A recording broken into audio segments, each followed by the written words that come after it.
Hi, today I'm going to show you the Corgi ET66, which is a heavy-duty balancer. It was born for truck, wheels, but can be used as well on SUV, pickup truck and dualies. Let's say it was born strictly for 22.5 mostly. That's when it gets used the most. As you can see, very compact machine, can handle all the big wheels even if it's compact. We got a nice lift on the side right here that comes up where you can load your 22.5. We have a control panel over here and we have a wheel in the back, because this machine is, let's say, portable. You can move it around the shop easily. When you find the position you want to leave it on, you just adjust these two knobs just enough to take the tension off the wheel. Don't try to lift the machine with this. It's just basically to take the tension off the wheel so your machine is stable on the ground, okay? Machine comes with few cones, track cones, which are these. They are usually double-faced, so you can use either this part or this part, and as well as for the bigger one. Both, they have two faces that we can use. It's also got a spacer in the back. This is used to make basically the bell bigger, so we have a bigger plane where to put our wheel on. So you can see we can just take out the lift. A nice wheel over here.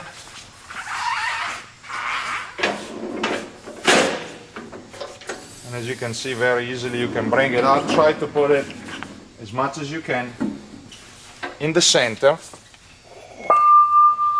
Put our cone right here. You can see this is the side that most of the time works with the 22.5. And after that you can just put your wing nut in place and try to lock it as even as possible. So with the lift you can still play with the lift to give it an even angle, okay? And you just make sure it's nice and tight. Lift all the way down and all the way back. Now, next step would be to enter the sizes of this wheel. As you can see, we have a size button, this one where it shows the rim. With this one I can enter the size, so by pressing it once, it tells me large, how large is our wheel. In that case, we can get our caliper that comes with the machine and measure from the two inner lip. You see, not right here on the edge, right there. Same on the other side. And we can see that this wheel is 8 inches wide. So with these two arrows, I can go up and down to 8. Dimension button again. Diameter of our wheel, 22.5. In case you have to modify it, you can always go up and down with this.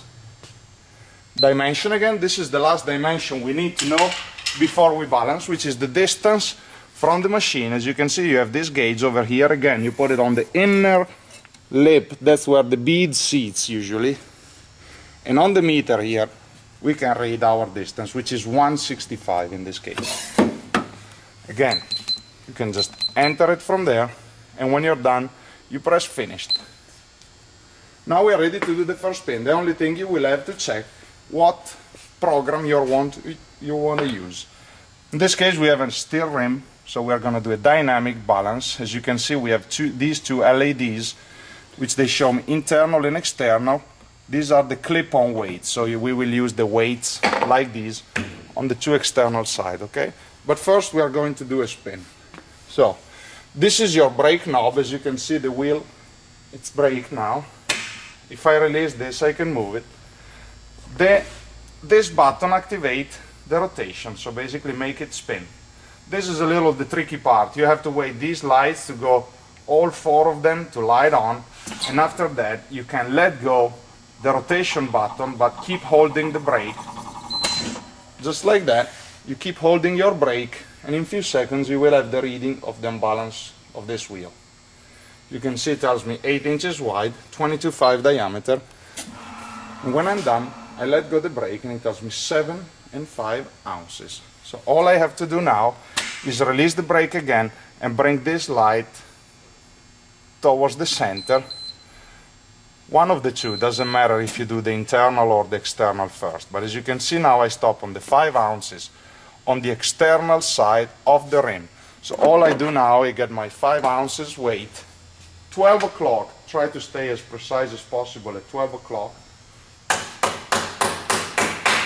Put your clip weight. Then we go into the next one.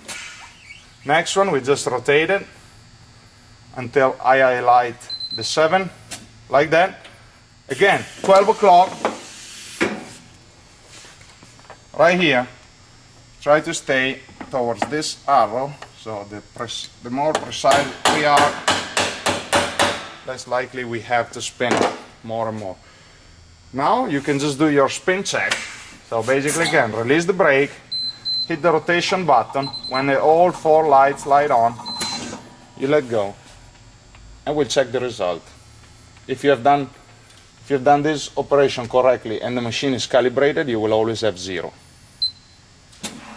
Like this. Our wheel is now balanced. You can remove it from the shaft, bring the lift up, and go on the next step, okay? There are also other programs. There are like static. Most of the people use static for aluminum wheels. That means we will put a stick-on weight at 12 o'clock, and as you can see, only one. Basically, normally during the static, the stick-on weight, they go right behind the spokes. So right in this position at 12 o'clock. So you would do the same operation, but by placing only one weight at 12 o'clock, just before the spoke. We also have aluminum programs, so I select this icon, press enter, and as you can see, I can choose where to put my sticky weights. It's always at 12 o'clock, but I can choose to put a clip-on weight and a sticky weight outside the spoke. I can choose to put a sticky weight and a clip-on weight outside. Sticky weight and sticky weight both at 12 o'clock. So as you can see, you have a choice, and you can basically select whatever program is better for your wheels. We have a calibration. We'll go through the calibration, and also we have a truck or a car option. So basically, if you do truck, you leave this light on. If you're going to do SUVs, dualies, pickup truck, then you can select the car area, okay? We can also see the calibration of this machine. When you enter the calibration, machine basically highlights this spot. All you have to do is bring that at 12 o'clock and put your sample weight, the 10 ounces that comes with the machine, at 12 o'clock on the external side. As you can see, he highlights it right there. So all I do again, try to stay precisely at 12, do a first spin. This is when you have to wait a little more. The calibration takes a little longer. The calibration on this machine is not done every week, every month. The calibration is done when you really move the machine around a lot. Normally, otherwise you would do it every 6 months, 1 year. So it's really heavy duty machine. It can be moved around. But as you can see, it says end spin 1. We can let go the brake. Again, if you see now, I rotate and I bring the light in the center. And my weight is now at 6 o'clock, the one I put on, the sample weight. So I'm going to remove this and basically put it at 12, at the opposite. The machine is now finding parameters to calibrate. Again, I'm going to do one more spin. You gotta be good at this, letting go at the right time. When it says cal go, you're good.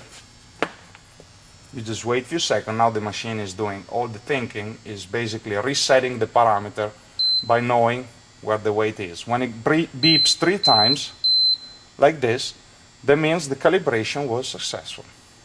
You can now let go the brake, remove your 3.5 ounces, 10 ounces weight, and your machine is ready to go. Thanks for choosing Corgi.